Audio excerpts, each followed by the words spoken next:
Le thème de l'espérance. J'aime bien dire que, je mets des guillemets, nous autres chrétiens, nous sommes les spécialistes de l'espérance. C'est notre job. Alors je mets des guillemets parce que quand je dis nous, je ne sais pas si parmi vous, il peut y avoir des gens qui ne sont pas chrétiens, qui disent, voilà, et donc pardon pour ce nous inclusif qui peut vous exclure.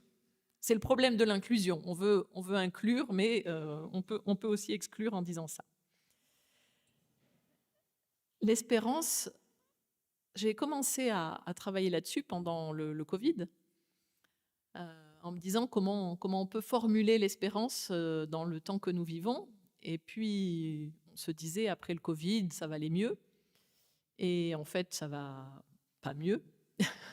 Ça va pas mieux parce qu'on ne s'attendait pas à la guerre en Ukraine, parce que on ne s'attendait pas voilà, au climat social que nous traversons, parce que on a l'impression que quand on, on sort de quelque chose de difficile, il y a une chose encore plus difficile qui nous attend, et sans parler alors on peut même plus dire crise climatique, enfin des changements climatiques, parce qu'une crise, c'est normalement quelque chose qui dure pas très longtemps.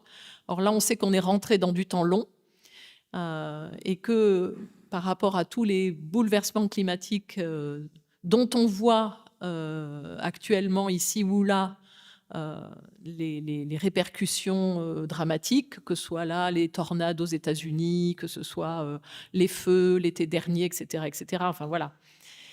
Et donc face à ça, ben, on peut se dire mais finalement nous chrétiens quelle espérance.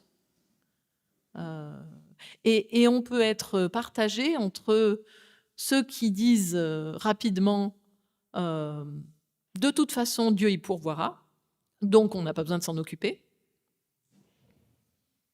Mais on l'entend vraiment dans certains milieux chrétiens.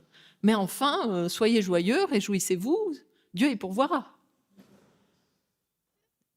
Et puis, d'un autre côté, ceux qui se détournent de l'espérance chrétienne en disant, mais voilà, c'est une preuve d'échec aussi spirituel et théologique. Nous avons failli à notre mission, nous n'avons pas bien lu la Bible, les Écritures, nous avons exploité la terre, nous avons voilà, et tout ça en lisant la Bible d'une certaine manière. Et donc, ce que nous sommes en train de vivre, c'est l'échec de cette lecture. Et donc, entre voilà, d'un côté ceux qui disent Dieu y pourvoira, et puis de l'autre ceux qui se détournent en disant c'est la conséquence de notre manière de vivre, ce qui est voilà, au niveau écologique juste. Où est le chemin aujourd'hui? Et je reprends, je pense, quelque chose qui a été partagé vendredi soir à la conférence que vous avez eue, si vous étiez là vendredi. Finalement, notre espérance pour ceux qui, comme moi, viennent ou il y a quelque temps ou il y a un peu plus longtemps de franchir la cinquantaine déjà. Oh ben finalement, on se dit, bon, on a vécu, on a notre vie, pas derrière, parce qu'il y a plein de choses à vivre encore, mais les enfants sont grands, voilà. Et bon, eh ben, on verra, on va faire ce qu'on peut, mais c'est pas grave, on est ancré dans une foi, dans quelque chose qu'on a reçu et qui nous fait tenir. Mais nos enfants, comment ils vont s'ancrer dans l'espérance? Comment ils vont vivre? Comment ils peuvent recevoir l'espérance dans un monde qui est à la fois complètement désespérant, en bien des lieux désespérés, et où finalement des propositions de solutions qui naissent ici ou là, on voit bien que dans bien des lieux, le remède proposé est pire que le mal. C'est-à-dire quand c'est un repli nationaliste, quand on se tourne vers un régime autoritaire parce qu'on pense que c'est ça qui va tenir, enfin, etc. On connaît dans l'histoire ce genre de mouvement et on sait que ce qui vient après est pire que ce qu'on voudrait soigner. Euh, donc, quelle espérance, en fait, pour nos enfants et nos petits-enfants? Alors, un théologien allemand qui s'appelle Moltmann, Jürgen Moltmann, qui doit s'approcher des 100 ans, je crois, et qui est encore vivant. Et comment dire, il a approfondi cette question de l'espérance d'une manière assez unique. Lui-même, il était de famille athée et tout jeune, il s'était engagé, ou il avait été engagé, alors là, je n'ai plus tout à fait les détails, mais en 43-44, il avait 16 ou 17 ans et il s'était trouvé engagé dans l'armée allemande et il tenait la défense antiaérienne de Hambourg. Et il avait 16 ans. Hein. Et il s'est trouvé bombardé et seul survivant de son groupe de jeunes qui étaient là dans la défense antiaérienne, fait prisonnier ensuite. Il a été fait prisonnier en France. Et comme prisonnier, alors que finalement tout ce qu'il avait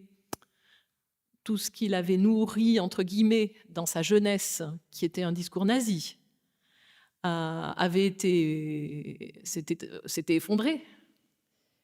Un aumônier est venu le voir et lui a donné une Bible, et il a commencé à lire la Bible à ce moment-là, et il a tout à coup découvert ce qu'était l'espérance chrétienne dont il n'avait jamais entendu parler. Et voilà ce qu'il écrit à ce moment-là.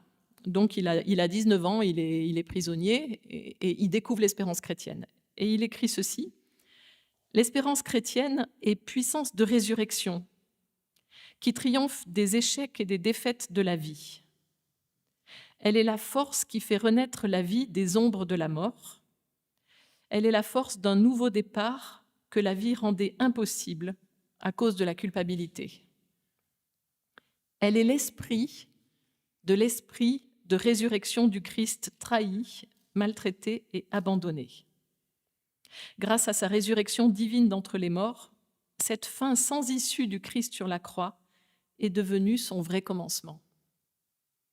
Et donc lui, Moltmann reçoit à ce moment-là, comme prisonnier, comme porteur, comme toute cette jeunesse allemande à ce moment-là, de cette épouvantable culpabilité de ce qui s'est passé, il reçoit dans cette impasse absolue une perspective, une issue. Dans la fin, il dit, dans la fin, il y a le commencement. À la croix du Christ, il y a la possibilité de vie qui est donnée.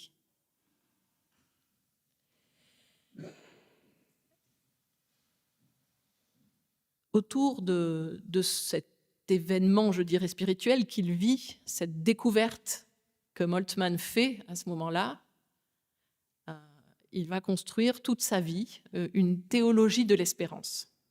Une théologie, c'est-à-dire une manière de dire l'événement de la croix et de la résurrection qui vient impacter, toucher notre vie, une manière de dire cette résurrection dans laquelle nous pouvons, je peux, vous pouvez, vous ancrer pour faire face à toutes ces situations d'impasse que nous vivons aujourd'hui.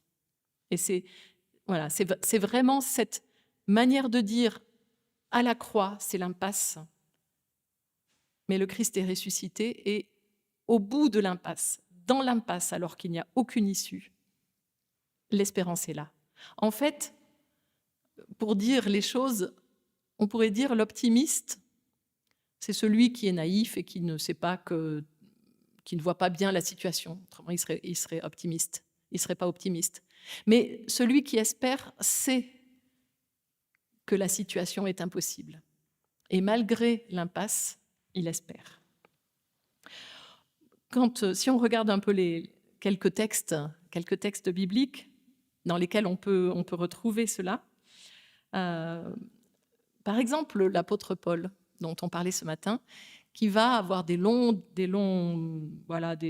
développements sur Abraham. Abraham, qu'il appelle le père des croyants. Et donc, dans la lettre aux Romains, Paul a tout un chapitre, le chapitre 4. Il déroule tout un raisonnement pour décrire en quoi Abraham est juste. Et pour conclure, Paul dit « Abraham est juste parce qu'il a cru, c'est-à-dire qu'il a espéré contre toute espérance. » Le modèle du croyant, c'est celui qui croit sans pouvoir s'appuyer sur quoi que ce soit, sans voir, bien sûr, mais même qui croit en dépit de tout ce qu'il est possible de lui dire. Si on lui dit que tout est impossible, eh bien c'est à ce moment-là qu'il croit encore. Quand j'étais enfant, du côté de ma mère, c'était une famille athée. Combative, militante, les instituteurs, vous savez, qui tenaient, voilà. Et donc, ma mère avait épousé mon père qui était protestant, et donc il y avait des grandes discussions quand on allait chez mes grands-parents, et ma grand-mère s'enflammait toujours. Oui, la religion, c'est l'opium du peuple, c'était ça. Hein, elle citait toujours la religion, c'est l'opium du peuple. Et puis un jour, quand j'ai grandi un petit peu, voilà, j'étais devenue adulte, et un jour, elle me demande de chercher quelque chose dans une armoire. J'ouvre l'armoire et je vois cachée derrière une pile de draps une petite vierge avec de l'eau de Lourdes. Alors je prends la petite vierge, je vais voir, je lui dis « Mamie, qu'est-ce que c'est que ça ?» Et elle me dit « Oh, on ne sait jamais !» Voilà, donc ça m'a beaucoup fait rire. Ça m'a beaucoup fait rire à ce moment-là. Mais en fait, elle n'avait pas bien compris ce que voulait dire Marx avec cette histoire de religion qui est l'opium du peuple. Et donc, si on retourne lire le texte, Marx écrit ceci: « La religion, c'est le soupir de la créature opprimée, l'âme d'un monde sans cœur, comme elle est l'esprit de conditions sociales d'où l'esprit est exclu. » Donc, ce n'est pas quelque chose de négatif. La religion est le support qui permet au peuple d'exprimer sa peine, d'exprimer ce qui l'opprime. Alors, est-ce que l'espérance est une consolation facile? Est-ce que c'est un antidouleur pratique? Ou est-ce que c'est encore autre chose? Je vais encore donner un exemple épouvantable que j'ai vécu, auquel j'ai assisté, pour dire ce que ça n'est pas pour moi, l'espérance. Vous savez, quand on se retrouve dans certains services funèbres et que le célébrant commence en disant « Réjouissez-vous, le défunt est auprès de Dieu ». Et ça, c'est la version soft. J'ai entendu pire, et peut-être que vous avez eu des expériences pires que celle-ci. Une jeune femme qui venait de mourir d'un cancer, et donc je la connaissais, elle faisait partie du groupe œcuménique, donc je vais assister aux obsèques. Et le prêtre dit « Cette jeune femme dont j'ai célébré le mariage il y a 5 ans, aujourd'hui, ce sont ses noces avec le Christ. » J'ai failli partir. Je ne pouvais pas parce que j'étais repérée comme le pasteur du lieu, etc. Mais si je n'avais pas été repérée et obligée d'être là pour ma fonction, je serais partie. En fait, qu'est-ce que c'est que cette espérance avec laquelle on assomme les gens et on pense que s'ils sont assommés, ils n'ont pas mal? Enfin, voilà. Qu'est-ce que c'est que cette espérance qui nie la douleur, qui nie la peine, qui nie tout ce que les humains sont obligés de vivre et de subir? L'espérance, elle ne nie pas tout ça. Elle ne nie pas la peine, les larmes, etc. L'espérance, elle traverse ça. Elle passe à travers, elle le vit d'abord. Donc pour moi, l'espérance n'est pas une consolation facile, ça n'est pas non plus de la paresse, c'est peut-être de la folie et de la déraison. Alors regardons l'évangile de Jean. parce qu'on a un très beau chapitre avec toute l'histoire de Marthe et Marie et de Lazare. Qu'est-ce qui se passe dans ce récit? D'abord, vous connaissez peut-être sans doute le récit. Marthe et Marie font dire à Jésus que Lazare est malade. Et Jésus reste encore 2 jours là où il est. Donc le lecteur, lui, sait bien ce qui va se passer. Le lecteur bout d'impatience, ne comprenant pas pourquoi Jésus fait exprès de rester là où il est. Bon. Et quand, au bout du 3e jour, Jésus va vers le village, Marthe vient à sa rencontre et lui dit « Seigneur, si tu avais été ici, mon frère ne serait pas mort, mais maintenant même, je sais que tout ce que tu demanderas à Dieu, Dieu te le donnera. » Jésus lui dit « Ton frère se relèvera. » Donc l'espérance, elle est d'abord dans le futur. Marthe dit « Je sais qu'il se relèvera à la résurrection, au dernier jour. »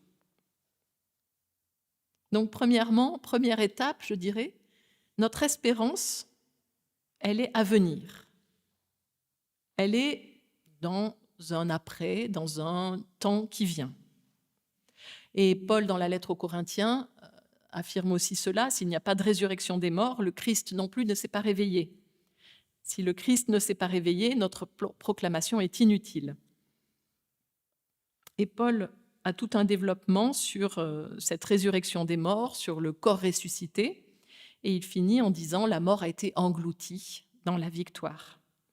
C'est ce fameux verset qui sera repris ensuite dans le choral de Bach. « Mort, où est ta victoire? Mort, où est ton aiguillon ?» L'espérance de la résurrection est d'abord une espérance dans le futur, au dernier jour. L'espérance d'un relèvement des morts, mais aussi l'espérance de la justice. La justice pour toutes les vies martyrisées, inachevées, blessées, trompées. Un jour, quelque part, à un moment qui nous échappe, tout cela doit trouver réparation. Tout cela doit trouver son accomplissement. Toutes les larmes doivent être séchées. C'est ce que dit l'Apocalypse aussi. Donc cette espérance au futur résonne particulièrement dans ce livre de l'Apocalypse. Au chapitre 21, par exemple, « La demeure de Dieu est avec les humains, il aura sa demeure avec eux, ils seront ses peuples, et lui sera leur Dieu. » Donc dans un futur que nous ne connaissons pas, dont nous n'avons pas idée, il n'y aura plus ni deuil, ni cri, ni douleur. Donc il est bien question dans un futur de consolation, de recréation et de justice accomplie. Et c'est l'ensemble de la création qui est concerné. Ce n'est pas seulement les humains, mais c'est vrai que l'Apocalypse nous dit, écrit ceci, il y aura un nouveau ciel et une nouvelle terre. Alors, je cite de nouveau Moltmann parce qu'il a beaucoup réfléchi là-dessus. Et Moltmann écrit « Toutes les relations brisées au sein de la création devront être réparées pour que la nouvelle création soit en mesure de reposer sur le fondement de la justice. Les relations entre les personnes, mais également les relations entre la race humaine et le monde des êtres vivants, ainsi qu'entre la race humaine et la terre. Le royaume de paix du Messie, tel qu'il est décrit en Ésaïe 11, par exemple, apporte la justice aux pauvres et au monde naturel une paix telle que le loup séjournera avec l'agneau et le lion comme le bœuf mangeront de la paille. Je ne sais pas si c'est la paille, c'est juste, mais bon. Voilà. Le néant sera anéanti, la mort ne sera plus. Alors oui, Marthe a raison de dire à Jésus « Je sais que mon frère ressuscitera au dernier jour ». L'espérance chrétienne est une espérance pour un au-delà de la mort.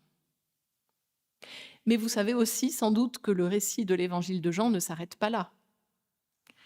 Parce que Jésus dit à Marthe « Je suis la résurrection et la vie ». Et c'est un présent. Ce n'est pas seulement « je serai la résurrection et la vie », je suis la résurrection et la vie. Celui qui met sa foi en moi, même s'il meurt, vivra.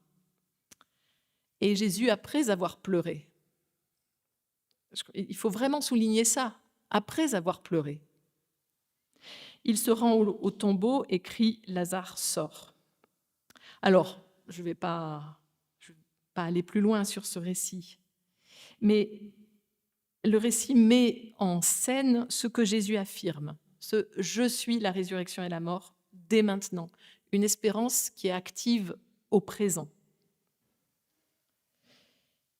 Cette résurrection, quand je dis qu'elle est à vivre au présent, dans la réalité de notre vie, c'est qu'elle est comme un bras de fer permanent contre le mal, contre le malheur, contre la mort, contre la fatalité, contre l'injustice. L'assurance de la résurrection ne nous fait pas ignorer les souffrances, ni la douleur. Affirmer la résurrection aujourd'hui, ça ne m'empêche pas, ça ne m'interdit pas de pleurer. Jésus a pleuré. Mais cette espérance me fait dire et me fait croire qu'à travers les larmes, une autre réalité est possible. Si j'osais, mais oui, je crois qu'il faut qu'on récupère certaines expressions, je dirais que la résurrection est un parfait en même temps. Il n'y a pas de raison que certains s'approprient ces mots-là. C'est-à-dire que c'est en même temps la traversée de la douleur et en même temps l'espérance d'une issue, au-delà de la traversée. C'est ce que les théologiens appellent le déjà là du royaume et le pas encore. C'est exactement ça. On traverse la douleur, elle n'est pas supprimée, elle n'est pas annulée, on la vit parce que c'est notre existence humaine, mais à travers cette souffrance que nous vivons, eh bien, il y a ancré déjà là l'espérance d'autre chose, d'un avenir possible. Alors autant il est entre guillemets facile de croire à une résurrection après, comme ma grand-mère, on ne sait jamais. On ne risque pas grand-chose à y croire. Autant il est difficile de vivre la résurrection dans le présent. Autant il est humainement tragique de vivre à la fois ce que nous avons à traverser et en même temps témoigner de l'espérance au cœur de ce que nous vivons. Retrouver le goût de vivre après un deuil, s'autoriser à éprouver de nouveau de la joie, ça n'est pas simple, mais encore laisser derrière nous des querelles familiales qui peuvent empoisonner la vie pendant des décennies parfois. Laisser cela en disant, voilà, je laisse et je propose un autre avenir possible dans ces relations. Tout ça n'est pas facile à faire.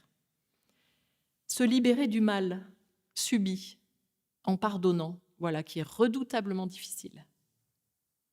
Autant de situations où chacun de nous est confronté à un choix.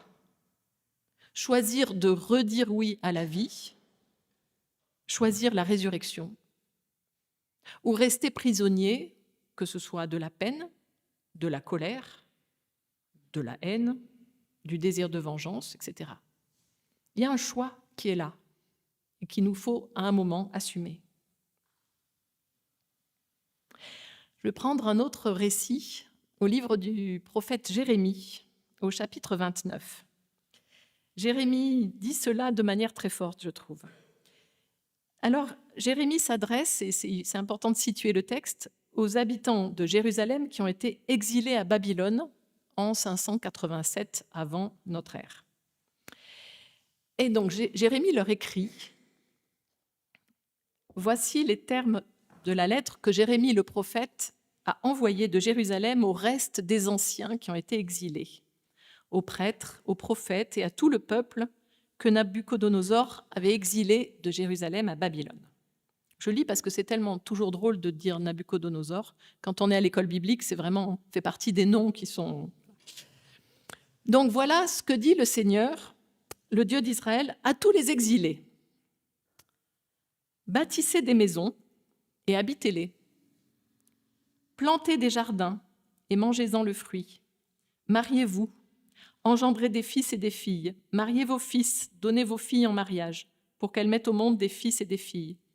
Multipliez-vous là où vous êtes et ne diminuez pas.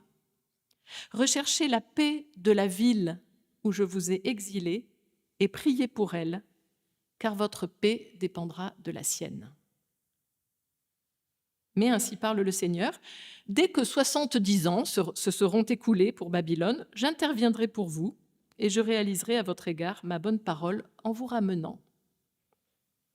Je laisse. Si vous voulez relire ce chapitre, c'est incroyable. Jérémie, chapitre 29.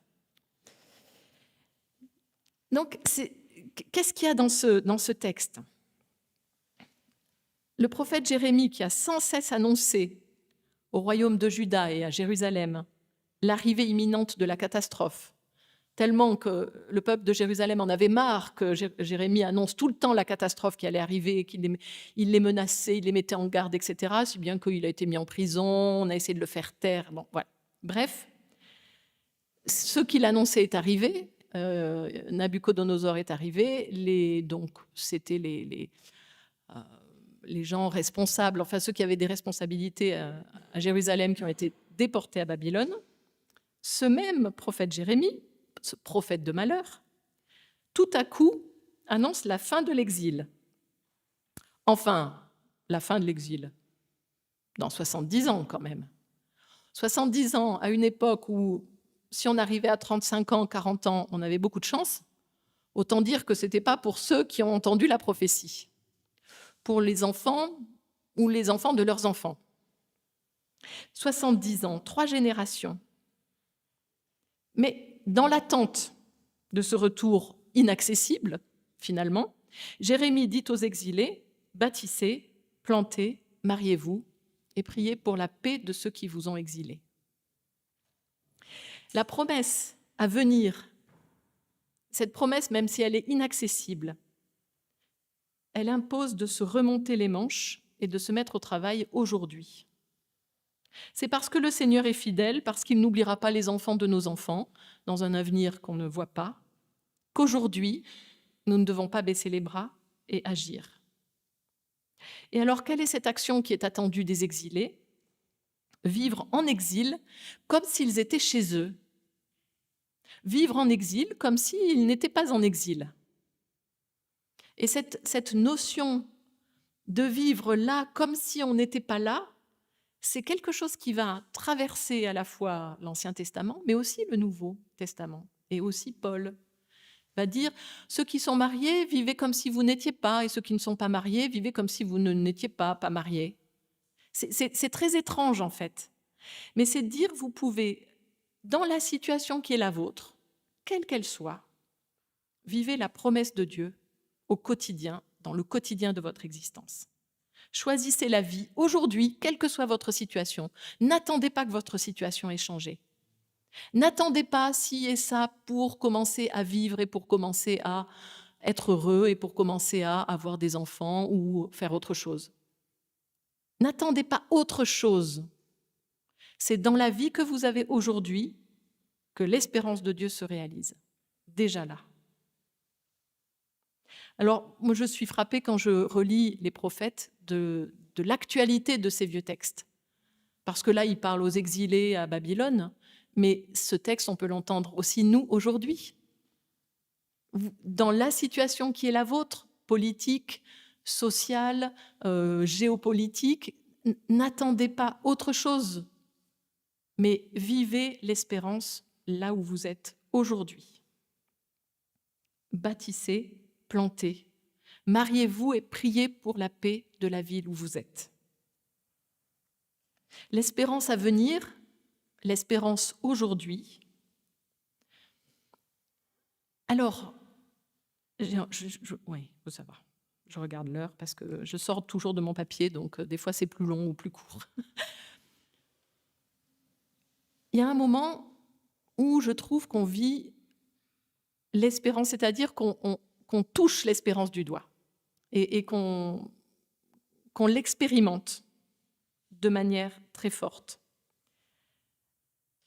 C'est une espérance qui s'inscrit dans l'histoire. Je vais vous dire ce que j'entends par là. Pour moi, la promesse de Dieu ou l'espérance, elle s'ancre très fortement dans la vie des humains si on regarde l'alliance que Dieu a établie avec les humains. Et si on lit les textes de l'Ancien Testament, cette alliance est établie d'abord avec Noé, puis avec Abraham, puis par le don de la loi avec Moïse. Et par cet événement qu'on appelle la sortie d'Égypte, la traversée de la mer des Joncs, qui devient ce souvenir qui rend possible l'espérance pour aujourd'hui et pour demain. Je vais prendre l'exemple de ce que vivent les Juifs à Pessah. Ils célèbrent la sortie d'Égypte comme si c'était eux qui la vivaient au moment où ils la célèbrent. Ce n'est pas seulement ceux qui nous ont précédés qui sont sortis d'Égypte, mais aujourd'hui, en célébrant, en se souvenant de la sortie d'Égypte, les Juifs disent « Aujourd'hui, nous sommes sortis d'Égypte. Aujourd'hui, nous avons été libérés. » Il y a quelque chose qui s'inscrit dans l'histoire, une fidélité de Dieu à son peuple, qui s'inscrit dans l'histoire et qui fait que nous sommes à notre tour héritiers de cette sortie d'Égypte et qu'à nouveau, nous aussi, nous pouvons être libérés à notre tour. Et nous vivons en quelque sorte cette c'est pas très français, revivification, c'est ça? Oui, bon, bref, bon, c'est pas grave. Donc on revit, c'est plus simple, cette libération d'Égypte avec la mort et la résurrection de Jésus. Alors, bien sûr, il est le seul à vivre cette résurrection, je dirais sous nos yeux, ce qui n'est pas sous nos yeux, bien sûr, puisque ce n'est pas du tout décrit dans le Nouveau Testament, aucun des évangiles ne s'y risque.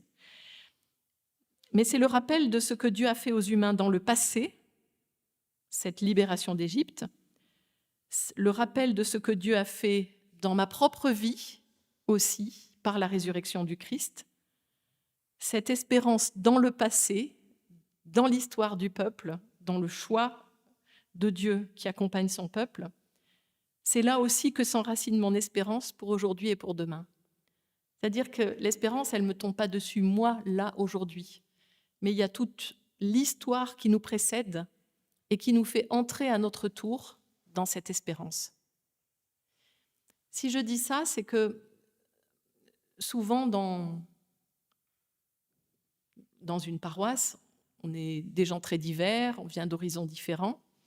Et je me souviens régulièrement, quand j'étais pasteur de paroisse, avoir parlé avec des membres de la paroisse qui me disaient « Moi, la foi, je ne sais pas bien ce que c'est, mais je viens, je suis bien dans la communauté, et puis voilà, on s'appuie sur la foi des autres. » Vous voyez ? Il y a quelque chose qui fait que dans certains temps, quand on ne sait pas bien formuler sa foi ou qu'on n'est pas très sûr de ce qu'on croit, mais on rentre dans la foi d'une communauté, dans la foi d'un corps de l'Église, qui à un moment croit pour moi, qui à un moment quand moi je ne peux plus croire, eh bien me soutient dans la foi. On rentre dans un mouvement qui nous précède, qui ira au-delà de nous, mais qui nous porte. Parce que si c'était moi toute seule qui était là, qui était portée, ça ne serait pas suffisant. C'est bien un ensemble, une communauté de croyants qui porte et qui transcende. Quand l'assemblée chante, quand elle dit ou qu'on entend les psaumes, ce n'est pas seulement l'auteur du psaume qui remercie Dieu, mais c'est aussi chaque membre de l'assemblée. Mon psaume préféré, c'est le psaume 107. Il est très très long. Je ne vais pas le lire, mais il commence comme ça. « Célébrez Dieu car il est bon, car sa fidélité est pour toujours. » Et ensuite, il y a plusieurs strophes. « Ils erraient dans le désert sur une terre aride. Ils ne trouvaient pas le chemin d'une ville où ils puissent habiter. Ils souffraient de la faim et de la soif. Ils défaillaient. Dans la détresse, ils crièrent vers le Seigneur et il les délivra de leur désarroi. Il les conduisit par un chemin tout droit pour qu'ils aillent habiter dans une ville. » Ce texte pourrait être dit à n'importe quelle époque. Il est toujours actuel. Il peut être dit par des gens qui sont là chassés de chez eux ou qui sont obligés de fuir leur maison, qui sont déplacés. Et on sait que des déplacés, il y en aura de plus en plus. Dans les décennies qui viennent, c'est des millions et des millions de personnes qui vont être déplacées. Ce psaume, qui est très ancien, il est aujourd'hui actuel. Il est aujourd'hui actuel parce que les personnes qui vont être déplacées peuvent aussi le dire et peuvent aussi ancrer leur espérance dans la libération que d'autres ont vécue avant eux avec cette sortie d'Égypte ou avec la résurrection du Christ. En écoutant ce psaume, en le priant, chacun peut devenir à son tour celui que Dieu a délivré dans la fidélité à sa promesse. Chacun peut être au bénéfice de la consolation attendue. Et là, on peut lire aussi Ésaïe 40, Consolez, consolez mon peuple, parlez au cœur de Jérusalem, etc. Et dans la célébration du culte, dans l'office, dans la messe, quand on célèbre ensemble, les personnes rassemblées deviennent ce peuple à consoler aujourd'hui et qui demain verront tous ensemble la gloire de Dieu. Donc le texte biblique, comme le service du culte, c'est aussi ce récit ou ce temps ou ce lieu qui actualise pour les fidèles la promesse de la vie. Le texte biblique prêché aujourd'hui produit ce qu'il annonce.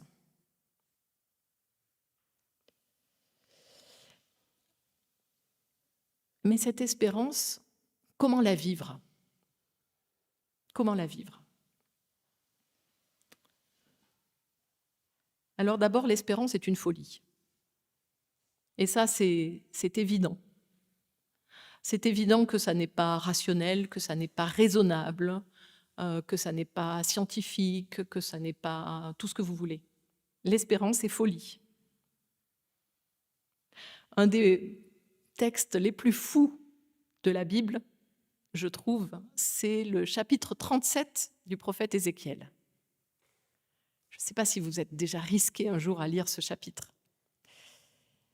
C'est l'histoire de la plaine avec les ossements desséchés. Ézéchiel est conduit en esprit à voir une vallée, et celle-ci était remplie d'ossements.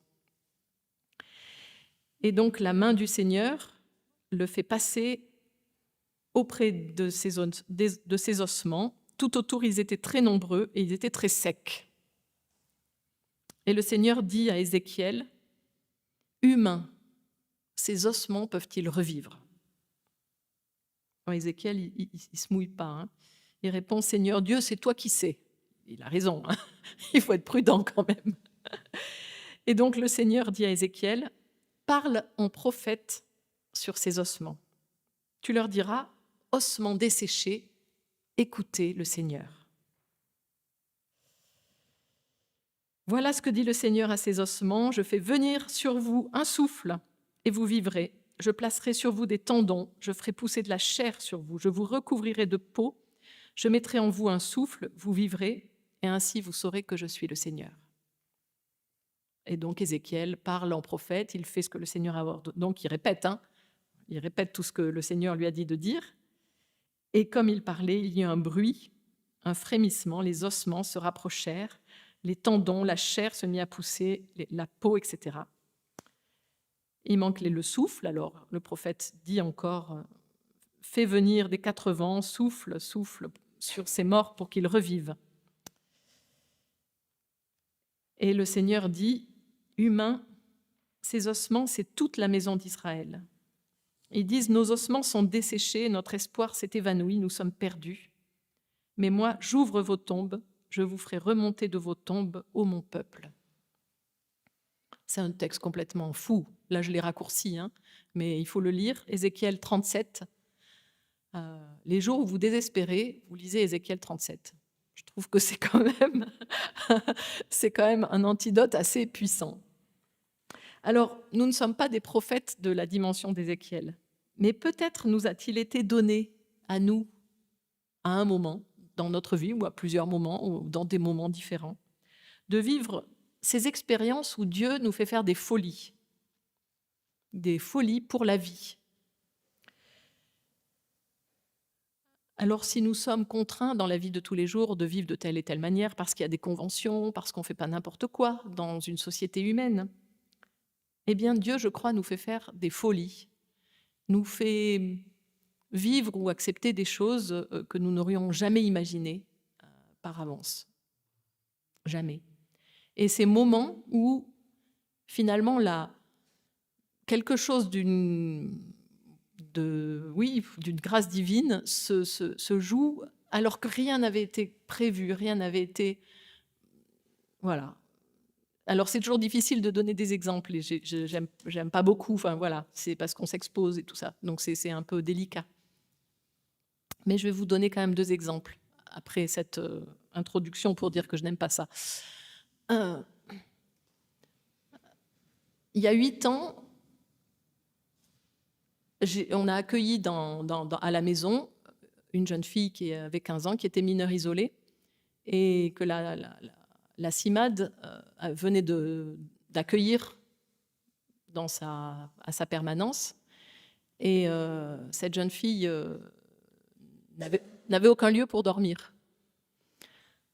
Et donc la responsable de la CIMAD m'appelle en me disant « Emmanuelle, tu m'avais déjà proposé, si on était coincé, qu'il y a des chambres au presbytère ». Je lui dis « Oui, il y a des chambres au presbytère, il n'y a pas de souci ». Et donc le soir, la responsable de la CIMAD a amené Jenny à la maison. Jenny avait 15 ans. Elle venait du Congo, Kinshasa. Il y a un peu de vent, c'est le souffle de l'esprit. Et Jenny, pendant 1 semaine, n'a pas ouvert la bouche. Elle était très choquée par ce qu'elle avait vécu, ce qui lui était arrivé, bref. Et on ne savait pas si elle savait parler français, si elle comprenait ce qu'on disait, je n'avais aucune idée. S'il y avait elle était complètement repliée sur elle-même, traumatisée, etc. On a pris soin d'elle le mieux possible, mais sans savoir ce qu'elle recevait de nos soins ou pas. Et puis, 1 semaine après, la responsable de la CIMAD est arrivée et lui a dit « Jenny, j'ai pas encore de famille pour toi, mais je cherche, on va bientôt trouver ». Et là, Jenny, qui n'avait pas ouvert la bouche pendant 1 semaine, a levé la tête et elle a dit « Ma famille, c'est ici ». C'est comme ça que nous avons accueilli notre 8e enfant. Et c'est des moments où on n'est absolument pas préparé à ce genre de choses, où on n'a pas réfléchi à l'avance, où on n'était pas... J'ai regardé mon mari simplement et on a dit bon, si Jenny a choisi ici, qu'est-ce qu'on peut dire? Voilà. Mais c'est de la folie, parce qu'on ne savait rien d'elle. On avait, je vous dis, pas eu échange. Enfin, nous, on lui avait parlé, mais elle n'avait jamais répondu. On ne savait pas comment est-ce qu'elle vivait, etc. Et donc, il y a ces moments où voilà, il y a des choses folles qui se passent et qui ouvrent la porte à une nouvelle aventure qui était absolument pas imaginée. On pensait que 7 enfants, c'était bien, finalement. Moi, j'en avais 4, mon mari en avait 3. On trouvait que c'était un beau chiffre et que ça pouvait suffire, 7, quoi. Voilà. Apparemment, non. C'était mieux 8. Mais des moments de folie, en fait, où on dit oui parce que c'est comme ça, parce que tout à coup, un chemin s'ouvre et qu'il faut y aller. Et quelques temps après, bon, voilà, depuis, on a pu adopter Jenny, et aujourd'hui, elle est pâtissière dans un grand restaurant à Paris. On est très fiers d'elle. Mais Jenny, un jour, quelques mois après, alors qu'on mangeait comme ça, je sais pas, c'est arrivé comme ça dans la conversation, elle me dit « Maman, j'avais tout perdu, le Seigneur m'a tout rendu. » Voilà. Et c'est comme ça, voilà. Les chemins, des chemins qui s'ouvrent alors qu'on ne les a pas préparés, alors qu'on ne les a même pas pensés, pas imaginés, pas rien. Voilà. Il y a un moment où l'espérance ouvre un chemin inimaginable.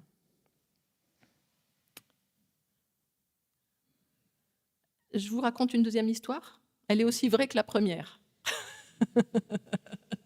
Vous pourrez demander à Jenny. C'était dans ma paroisse précédente, à Besançon. J'avais accompagné un membre de la paroisse qui était en train de mourir d'un cancer. Et il y avait eu 1 année de rémission où il avait été bien, où des belles choses avaient été vécues avec lui. Et puis tout à coup, sa santé s'était dégradée et donc on approchait de Noël. C'était le 23 décembre. Et sa femme m'appelle le 23 décembre au matin et elle me dit ça va pas. Donc, et puis je comprends dans la conversation qu'il y a quelque chose d'autre. Je lui dis mais qu'est-ce que tu attends quelque chose de moi? Qu'est-ce que tu veux que je fasse? Qu'est-ce qui se passe? Elle me dit je suis très embêtée parce que Jacques parle beaucoup ces temps-ci d'un monsieur qui participe au culte et qui a une très belle voix. Et je crois qu'il aimerait que ce monsieur vienne pour chanter. Alors, moi, je vois tout de suite de qui il s'agit, parce qu'effectivement, toujours au 3e rang, il y avait un monsieur qui chantait très bien. Voilà. Et donc, je lui dis, écoute, je m'en occupe. Je décroche mon téléphone, j'appelle Serge. Je lui dis, Serge, mets ton manteau, je viens te chercher. Il me dit, mais qu'est-ce qu'il y a? Il me dit, tu sais, les petits-enfants viennent d'arriver, c'est Noël, voilà, je ne peux pas laisser ma femme en plan comme ça, il y a du monde plein la maison. Je lui dis, écoute, mets ton manteau, je viens te chercher, je t'expliquerai dans la voiture, mais il faut qu'on aille maintenant. Je sentais bien que, bon, il faisait ça parce qu'il appréciait son pasteur, mais il ne comprenait pas trop. Hein. Puis je ne voulais pas lui expliquer au téléphone. Donc, j'avais pris 2 recueils de cantiques. Donc, je vais chercher Serge chez lui. Et je lui dis, écoute, voilà, il y a quelqu'un que tu ne connais pas parce que Jacques n'était pas intégré dans la paroisse. Et je lui dis, il est venu quelques fois au culte, il t'a entendu chanter, et là, il va mourir et il aimerait qu'on lui chante des cantiques de Noël. Alors, Serge s'est un peu décomposé dans la voiture quand même. Hein. Il n'était pas très très bien. Et je lui dis, mais écoute, on va y aller tous les deux. Voilà. Donc, on arrive à l'hôpital, on réussit à passer les barrages des infirmières qui ne voulaient pas, etc. Puis l'épouse a dit, écoutez, c'est la fin, là, on n'a plus le temps de discuter. Donc, on va dans la chambre et elle nous dit, voilà, les 2 cantiques qu'il préfère. Et donc, on a chanté d'une voix un peu tremblotante. Hein. Voilà, on a chanté 2 cantiques d'un arbre séculaire. Et à la fin du 2e cantique, Jacques a ouvert les yeux et il a souri et il nous a fait un petit signe de la main pour nous remercier. On est sortis sur la pointe des pieds et une demi-heure après, il était mort. Et comment vous dire que, bien sûr, c'est triste, mais qu'il y avait là quelque chose d'extraordinaire. Voilà, il avait besoin d'entendre ces chants. À ce moment-là, il avait fait en sorte qu'on puisse, nous, entendre sa demande et qu'on puisse y répondre. Pour moi, ce sont ces lieux où tout à coup l'espérance se vit. Enfin, je ne sais pas, il y a quelque chose d'une vie plus forte que la mort qui se vit là. Quelque chose qui dépasse, en fait, qui n'est pas rationnel, qui n'est pas raisonnable. Je veux dire, ce n'était pas raisonnable que j'aille chercher Serge alors que ses petits-enfants, enfin, il y en avait 10 là, qui couraient dans la maison partout. Enfin, voilà, il y a ces moments où on fait des choses qui sont déraisonnables. Mais parce que dans ce déraisonnable, en fait, c'est la vie plus forte que la mort qui est là. Voilà, je ne peux pas dire autrement. En tout cas, c'est ce que j'ai vécu à certains moments, comme ça, de manière forte.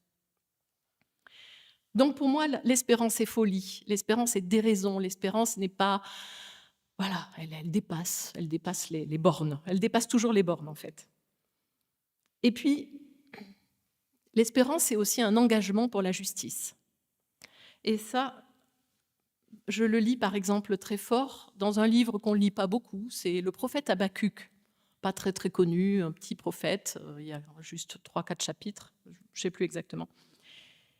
Et voilà ce que écrit Habakkuk. Appel du prophète de Dieu. Jusqu'à quand, Seigneur, appellerai-je au secours sans que tu entendes? Jusqu'à quand crierai-je vers toi violence sans que tu me sauves? Pourquoi me fais-tu voir le mal et regardes-tu l'oppression? Et au début du chapitre 2, Habakkuk continue en disant « Je vais me placer à mon poste de garde, je vais me tenir sur le rempart, je vais guetter pour voir ce que Dieu me dira et ce que je répondrai au sujet de mes doléances. » En fait, Habakkuk se plaint, se tourne vers Dieu et interpelle Dieu contre lui-même, contre Dieu lui-même, contre la surdité de Dieu. Il en appelle à Dieu contre la surdité de Dieu. Habakkuk, comme nous, est impuissant devant le mal et le malheur, mais au lieu de se désoler, de pleurer, il interpelle Dieu. D'habitude, un prophète écoute ce que dit Dieu, puis va le dire aux humains. Et là, Habakkuk fait juste le contraire. Il se fait porte-parole des femmes et des hommes écrasés par l'injustice, et il va porter cette plainte devant Dieu. Pour moi, ça fait partie des choses que nous pouvons faire, que les chrétiens peuvent faire. C'est-à-dire porter dans la prière, ou dans la colère, ou dans l'expression de la colère, porter la souffrance, la douleur, la peine, être des porte-paroles. Ne pas se désespérer, mais protester. Ce que l'être humain perd, s'il se tait, c'est aussi la foi. Si nous ne manifestons pas notre plainte vers Dieu, si nous ne portons pas notre colère vers Dieu, c'est aussi que nous avons renoncé à croire. Le prophète convoque Dieu contre lui-même. Et il va lui dire, « Mais toi, n'étais-tu pas autant jadis, Seigneur, mon Dieu?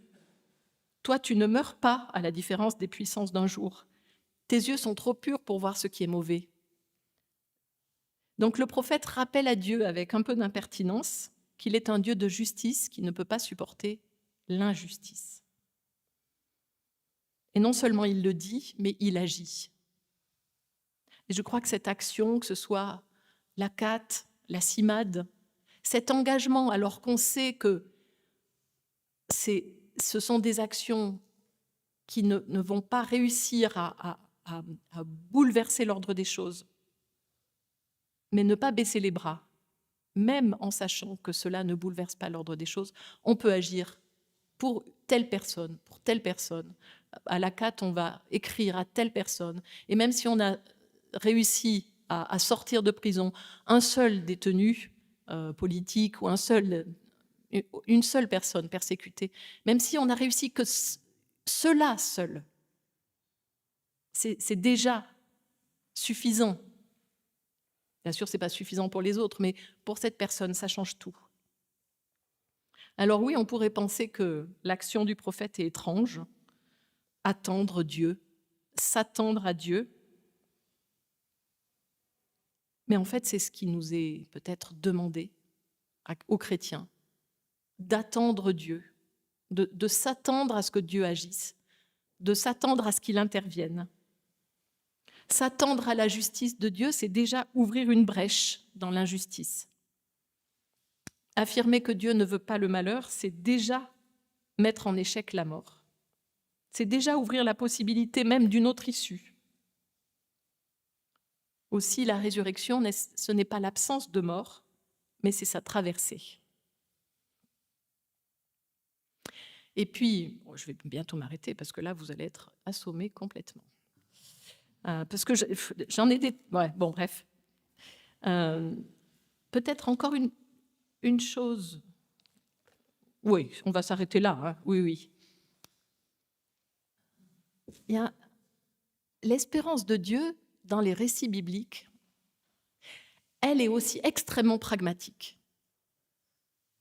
Et c'est surtout toujours, comment dire, le faible qui réussit par ruse à gagner contre le fort. C'est très étonnant. Bon, on pourrait citer par exemple le récit, mais ça je n'avais pas prévu de le dire, mais quand Élie, le prophète Élie est désespéré et qu'il s'enfuit, bon, il faut dire qu'il a bien cherché, hein, il a fait tuer tous les prêtres de Jézabel, enfin bon, ça s'est fini dans un bain de sang, tout ça, et puis après il est étonné d'avoir des problèmes. Bon, donc il s'enfuit et puis il se retrouve dans une caverne. Et donc, il est désespéré. Puis Dieu lui dit qu'il n'a vraiment pas de quoi être désespéré. Il lui dit « Je vais passer ». Et donc, il y a des choses qui se passent. Donc, survient le bruit fort d'un grand tremblement de terre. Et je vous le dis de mémoire, Dieu n'était pas dans le tremblement de terre. Et puis le souffle d'un vent très fort, d'un vent très puissant. Dieu n'était pas dans le vent puissant. Et puis, Élie entend un souffle ténu. Alors il se lève et il va à la sortie de la caverne et il se couvre la tête et Dieu passe dans le souffle ténu. Et cette présence de Dieu dans ce qui est ténu, dans ce qui est petit, dans ce qui est faible, dans ce qui ne brille pas. C'est l'évangile en fait qui se glisse. C'est l'évangile qui trouve en fait des chemins insoupçonnés pour faire germer l'espérance. L'apôtre Paul dit aussi, c'est quand je suis faible que je suis fort, que la parole de Dieu se manifeste à ce moment-là, dans ma faiblesse. Et quand on regarde par exemple les évangiles de l'enfance, par exemple dans l'évangile de Matthieu, eh bien, qu'est-ce qui va se passer quand Hérode sait que les mages ne sont pas revenus vers lui pour lui dire où était l'enfant parce qu'ils voulaient le tuer? Eh bien, c'est l'ange qui se manifeste à Joseph pour lui dire « Réveille-toi, prends avec toi l'enfant et puis fuis en Égypte ». Il y a des choses comme ça ténues. Un ange qui parle dans un songe, c'est pas très, très, très solide. Joseph aurait pu se dire à d'autres. Mais non, il écoute cette parole qui vient dans son songe et qui le fait lever et qui le fait s'enfuir. Et là, il n'y a pas d'opposition, il y a une violence barbare qui va s'exercer, il y a une violence aveugle qui va s'exercer, mais pour préserver le Seigneur qui est là en croissance, eh bien, il faut qu'il échappe, en fait. Et donc, l'Évangile ne va pas lutter contre Hérode, mais il y a des chemins détournés, passer par l'Égypte, s'enfuir. Et puis, à un moment, l'ange du Seigneur qui revient, qui va dire à Joseph, voilà, ils sont morts, ceux qui en voulaient à l'enfant, tu peux revenir. Il n'y a pas d'affrontement direct, mais des chemins de traverse, des chemins buissonniers pour que l'espérance puisse grandir. Et toujours dans l'évangile de Matthieu, aussi les récits de l'enfance, dans le premier chapitre, il y a une généalogie. Rien de plus fastidieux, barbant que les généalogies. On ne comprend pas bien ce que ça vient faire là. C'est très ennuyeux à lire ou très drôle, ça dépend. Mais on ne voit pas bien l'intérêt que ça a. Mais cette généalogie, dans l'évangile de Matthieu, elle est très très bizarre parce que, bien sûr, c'est de père en fils, un tel engendra un tel, qui engendra un tel, qui engendra un tel. Et puis au milieu, il y a 4 prénoms de femmes qui sont glissés.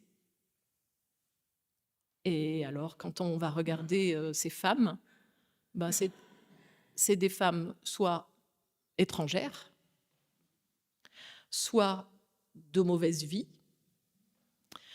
soit qui ont même des histoires un peu scabreuses.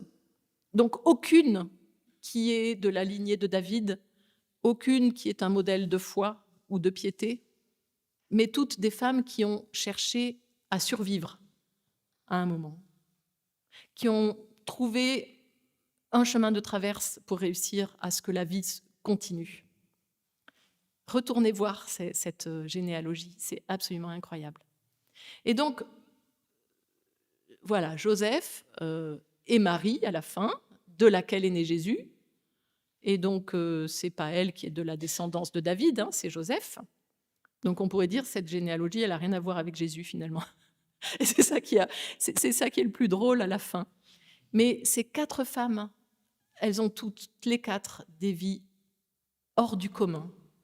Alors, elles ne se sont pas opposées parce qu'elles n'avaient aucun pouvoir pour s'opposer, mais à chaque fois, elles ont trouvé des ruses pour survivre. Et je trouve très fort qu'au début de l'évangile de Matthieu, elles soient placées là pour nous dire que l'espérance trouve un chemin. Elle se ferait un chemin. C'est comme un ruisseau. Vous pensez qu'il va aller tout droit? Ben non, il va faire des trajets selon le terrain sur lequel il coule. Dieu glisse entre les mailles du filet. Alors, croire en la vie après la mort, faire le choix de la vie aujourd'hui même, accueillir l'Évangile comme une folie d'amour pour le monde, et ne pas craindre de faire des toutes petites choses minuscules pour la justice, par amour, sans penser que nous allons changer le monde. Mais sans doute, toutes ces petites choses ajoutées, peut-être changeront le monde. En tout cas, c'est ce que je crois. Merci de votre attention et j'espère que vous n'avez pas trop dormi.